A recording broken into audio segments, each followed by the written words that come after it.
Hour talking about how a walk home from school quickly turns into a frightening experience for an Albuquerque teenager. Yeah, get this. She says a man she had never seen before grabbed her between the legs. He just says here, and then he grabs me. That's disturbing. Haley Williams says it happened near McMahon and Unser. She says she pushed the man away, then he took off running.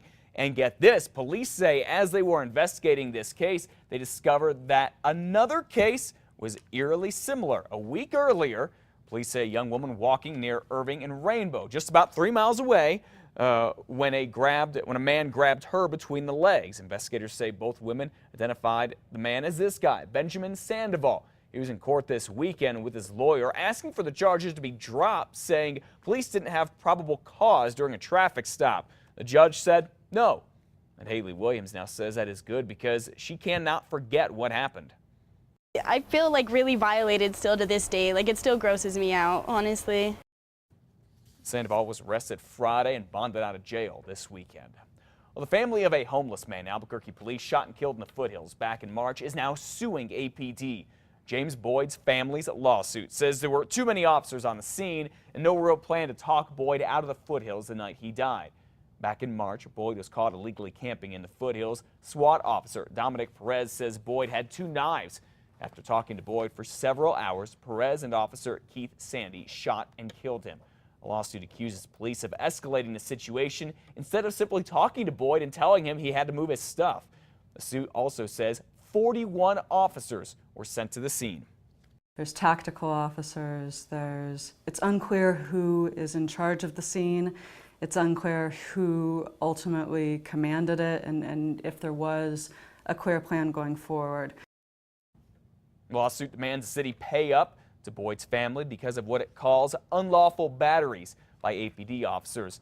Now, besides the suit, the FBI is investigating this shooting. Earlier this month, the city told us Officer Sandy is on leave and Officer Perez is working in an administrative position. Well, cops are investigating a man that stirred up quite a commotion at an Albuquerque restaurant yesterday. Police say the mentally ill man went into a wiener schnitzel near Wantabo and Central and threatened employees with his cane. Cops say he was also threatening to kill people and said that he wanted officers to kill him. While inside the business, he was using his cane and bringing it up to his shoulder as though it were a rifle. While officers were able to de-escalate the situation and arrest him, police are looking into whether to charge the man. His name has not yet been released. 2 more people are facing charges in the case of an Espanola City councilor who is accused of pistol whipping and shooting a man. Santa Fe Sheriff deputies say 51-year-old Samuel Garcia and 29-year-old Benjamin Duran were with Espanola City councilor Eric Radoshvik when the group assaulted a man last week. Officials say it started at a gas station in Pewaukee when deputies say Duran started harassing the victim's wife. Detectives say when the victim tried to drive away, the man chased the couple in a truck.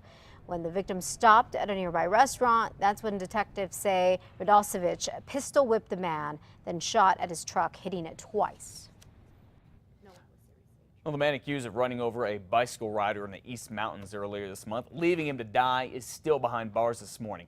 Bernalillo County Sheriff's deputies picked up this man, Shiloh Sapp, Friday night. They say he admits to hitting Michael Wolf and never calling for help. Deputies say Sapp told them he looked down to change the radio station, and when he looked up, Wolf was right in front of him. Sapp says he wanted to call for help but didn't because he thought the call would get traced. Deputies were able to find Sapp by connecting a broken light from the crash scene to his car. Wolf died about a week after he was hit. Sapp is now charged with leaving the scene of an accident causing death. Police in Santa Fe are still looking for whoever's been robbing motels right in front of guests. Several motels along Cerrillos Road have been hit recently when the thieves walk in and demand money from the clerk. Here's some surveillance video. There they are. It looks like getting away. Super 8 manager says he's worried about his staff and visitors. Investigators say they have some leads, but if you know anything about who's behind the robberies, please call police. Employees at a restaurant in Albuquerque rushed to take down anti-APD signs after someone stuck one on their business. The sign read, "Abolish Police." It was hanging at the Panera Bread restaurant on Central near UNM on Sunday. It isn't clear who put it up. This happened just blocks away from APD's Triangle Park substation, which was hit by vandals during a March protest against the police department. Records that are now public show New Mexico is paying at least one company in Arizona for mental health services before it was brought in to replace 15 mental health providers here. Governor Susana Martinez's administration did an audit back in 2013. It got a lot of attention.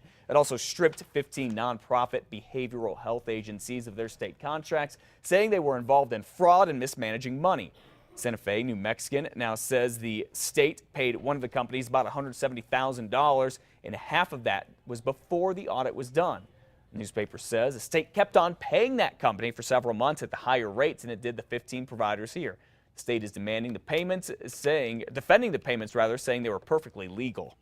Thousands of New Mexicans who were given high-interest loans may be getting paid back soon. Attorney General Gary King says the state Supreme Court ruling against two lenders means that the state can go after dozens of other companies.